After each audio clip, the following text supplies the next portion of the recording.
दोस्तों, हमारे महाग्रंथ रामायण में ये वर्णन मिलता है कि रावण ने माता सीता का अपहरण करके पुष्पक विमान के जरिए ही लंका लेकर गया था। वाल्मीकि रामायण में भी इस बात का वर्णन मिलता है कि पंचवटी आश्रम से माता सीता का हरण करके रावण पुष्पक विमान से लंका की ओर उड़ चला था। रास्ते में गिद्धराज जटायु ने माता सीता को बचाने की कोशिश की। जटायु ने पुष्पक विमान में सवार रावण पर हमले भी किए, किंतु वृद्ध जटायु अधिक संघर्ष नहीं कर सके। रावण ने जटायु के पंख काट दिए और वो भूमि पर गिर पड़े और हवाई मार्ग से पलक झपकते ही रावण माता सीता को लेकर अपनी सोने की नगरी लंका पहुंच गया। कहा जाता है कि पुष्पक विमान आज के विमान की तरह था, मगर ज्यादा आधुनिक। पुष्पक विमान के जरिए रावण हवाई मार्ग से सफर किया करता था। रावण को मौत के घाट उतारने के बाद उसी विमान के जरिए प्रभु श्री राम, माता सीता और लक्ष्मण लंका से अयोध्या लौटे थे। रामायण में जिस तरह से पुष्पक विमान का जिक्र मिलता है, उससे तो यही लगता है कि ये आज के हवाई जहाज से ज़्यादा आधुनिक और तकनीक मामले में भी मॉडर्न एयरप्लेन से कई आगे था। दोस्तों, मैं हूँ आपका दोस्त दीपक और आप देख रहे हैं मेरे साथ मिस्टीरियस साइंस में एंशिएंट पुष्पक विमान। यार, अगर आज की वीडियो अच्छी लगेगी तो एक लाइक कर देना और चैनल को सब्सक्राइब भी कर देना। तो चलिए वीडियो को आगे बढ़ाते हैं। क्या है पुष्पक विमान का रहस्य? दोस्तों, कहा जाता है कि पुष्पक विमान की तरह रावण के पास और भी कई सारे विमान थे। पौराणिक कथाओं के मुताबिक पुष्पक विमान को विश्वकर्मा ने बनाया था और उसे उपहार स्वरूप उन्होंने ब्रह्मा को सौंप दिया था। कुछ और कथाओं के मुताबिक पुष्पक विमान को ब्रह्मा ने ही बनाया था। ब्रह्मा ने ये विमान कुबेर को भेंट कर दिया था। कहा जाता है कि अपनी ताकत के बल पर रावण ने कुबेर से इस विमान को छीन लिया। इसके बाद रावण अपनी इच्छा अनुसार इसका प्रयोग करने लगा। पुष्पक विमान की वजह से रावण की सैन्य शक्ति में इजाफा भी हुआ था। क्या थी पुष्पक विमान की खासियतें? ऋग्वेद में लगभग 200 से अधिक बार विमानों के बारे में उल्लेख दिया है। इसमें कई प्रकार के विमान जैसे तिमिंजला, त्रिभुज आकार के एवं 3 पहिए वाले आदि विमानों का उल्लेख है। इनमें से कई विमानों का निर्माण अश्विनी कुमारों ने किया था, जो 2 जुड़वा देव थे एवं उन्हें वैज्ञानिक का दर्जा प्राप्त था। इनमें साधारणतया 3 यात्री जा सकते थे एवं उनके दोनों ओर पंख होते थे। इन उपकरणों के निर्माण में मुख्यतः 3 धातु, सोना, चांदी और लोहे का प्रयोग किया गया था। वेदों में विमानों के कई आकार प्रकार उल्लेखित किए गए हैं। उदाहरण के तौर पे अग्निहोत्र विमान में 2 ऊर्जा इंजन थे, वहीं हसित विमान में 2 से अधिक इंजन होते थे। किसी विमान का रूप आज के किंगफिशर पक्षी के जैसा था। एक जलयान विमान भी होता था जो वायु तथा जल दोनों में चल सकता था। ऐसे ही कारा नामक विमान भी वायु तथा जल दोनों तलों में चल सकता था। वहीं त्रिताला नामक विमान त्रिमंजिला था।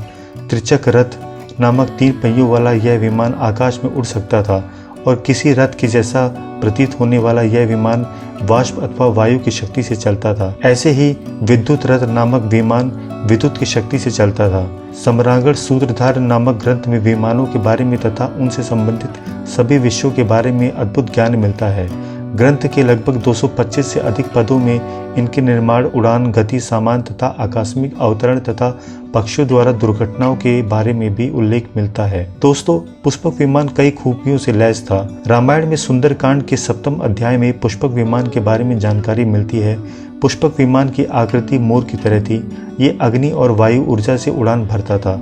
इसकी तकनीक इतनी उत्कृष्ट थी कि इसका आकार छोटा और बड़ा किया जा सकता था। कहा जाता है कि रावण अपनी पूरी सेना को एक साथ लेकर इस विमान में उड़ान भर सकता था। पुष्पक विमान अपने चालक की इच्छा के अनुसार गति पकड़ता था। ये विमान चालक के मन की गति के अनुसार उड़ान भर सकता था और उसकी सोचने वाली जगह पर उड़ान भर के पहुंच जाता था। यानी मैं इंडिया में हूँ और अमेरिका जाना है, तो जैसे मैंने सोचा और मैं वहाँ पहुँच गया। कहा जाता है कि इस विमान में सोने के खंभे लगे थे। इसकी सीढ़ियों पर कीमती रत्न जड़े थे। इसमें कई कैबिन थे। विमान में नीलम से बना एक सिंहासन मौजूद था। विमान में बैठने के लिए कई आसन भी थे। विमान कई प्रकार के चित्रों और जालियों से सजा था। पुष्पक विमान दिन के साथ रात में भी उड़ान भर सकता था। दोस्तों, कहा जाता है कि पुष्पक विमान मंत्रों के जरिए सिद्ध था। विमान का चालक जब उन मंत्रों का जाप करता तभी वो उड़ान भर पाता था। ये एक तरह से रिमोट से संचालित विमान की तरह था। पौराणिक कथाओं के मुताबिक पुष्पक विमान सिर्फ एक जगह से दूसरी जगह ही नहीं, बल्कि दूसरे ग्रह तक की यात्रा करने में सक्षम था। यानी ये एक तरह से अंतरिक्ष यान था। रावण की मौत के बाद पुष्पक विमान का क्या हुआ? प्रभु श्री राम ने रावण का वध कर लंका पर विजय पाई थी। पौराणिक कथाओं के मुताबिक युद्ध के बाद भगवान श्री राम ने विमान का पूजन कर ये दिव्य विमान वापस कुबेर को सौंप दिया, लेकिन कुबेर ने पुष्पक विमान को भेंट स्वरूप प्रभु श्री राम को दे दिया, जिसके बाद इसी पुष्पक विमान में प्रभु श्री राम, माता सीता और लक्ष्मण अयोध्या पहुंचे। पुष्पक विमान को लेकर पौराणिक कथाएं। पुष्पक विमान को लेकर कई सारी पौराणिक कथाएं भी हैं। इनमें प्राचीन काल में उन्नत तकनीक वाली विमानों के बारे में पता चलता है।